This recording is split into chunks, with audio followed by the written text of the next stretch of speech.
On Value This with Dr. Lori, we're talking old records, and also we're going to get to hear Dr. Lori sing one of these tunes. Yeah, you're very lucky. You oh really boy, are. you got to listen to this. It's coming right up.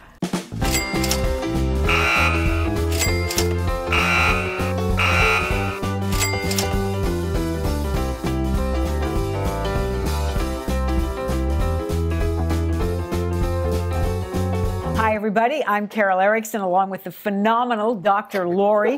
Value This with Dr. Lori. And, and I'm here with the phenomenal Carol Erickson. Thank you.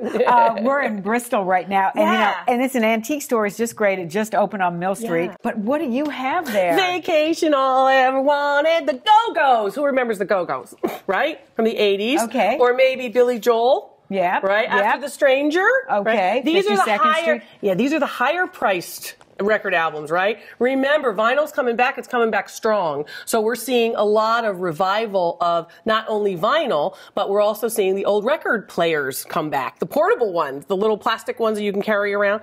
This one, of course, is Frampton's Comes Alive. $7.99 for this. That's the price on this. It's probably worth about $10. So these are the more expensive records. Why are they more expensive? There's some of the best known pieces of soundtracks music of their era, right? So this was, of course, Paul Simon's very famous comeback. Wow. Still crazy after all these years, right? And this is for $4. For $4. So, you'll see the higher prices on those that are oftentimes extremely And are you buying the record inside, or are you buying all the liner? You're buying all of it, because you don't get all of this now. Now you download the song. Right. And, you can download some images and that kind of thing on your iTunes, but all of this was sort of what you coveted. Now, they are not in particularly fantastic shape for the artwork, but what you are seeing is you're seeing, again, these particular pieces in their original form, because lots of people want them in their original form. They want, Rosalinda's eyes to come after Big Shot on this particular album. Wow. The order was important. I didn't know you knew all that stuff. Oh, I know all kinds of stuff you wouldn't believe.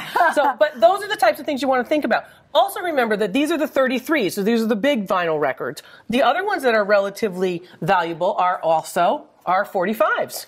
Right? There are folks, we used to have a little plastic piece that went in here so you could transfer it. Right. And a lot of people go, what is that? So, oftentimes today you're going to see these pieces. This is Stevie Nicks. So we want to see as good condition as possible. When we see hundreds or thousands of dollars for an album, usually it's pristine and never been played.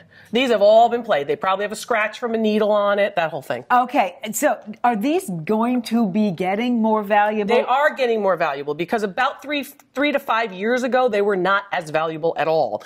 And what's happened is our millennial generation, the largest generation now, remember, they have outpaced baby boomers as the biggest generation.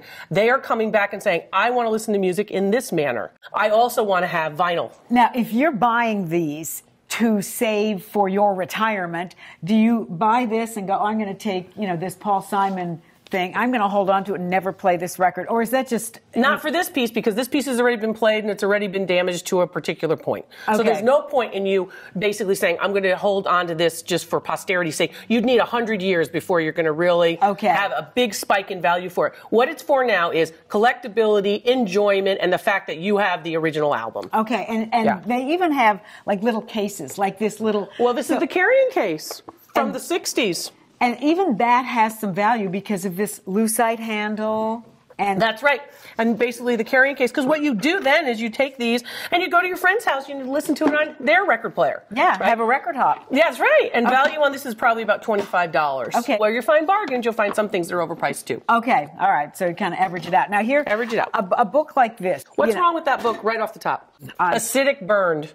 The paper is so old that the actual paper is starting to acid burn. Yeah. Now, the great thing about it are these images, right? And that it is intact. Anytime you see an old book, I want you to see a strong spine, right? If you see all this discoloration, that's acid burning. You're really not going to be able to stop that, because basically the paper is made of high acid content. So as it deteriorates, now don't put it somewhere damp, don't put it somewhere wet, or in the light, or the light is not as good either, and don't put it someplace where it can attract dirt or bugs. Is it ever worth it to just cut that picture out and or if you people do that and they say, I just want the artwork, I want to sell the artwork, or I like the artwork, but then you have basically diminished all the value of the book itself. Okay, so something to think about when you're looking at this and getting into the old collectible mode. And that's right. So things that are on your shelf, like your record albums and pieces, and your books are going to be the types of things that you want to make sure that you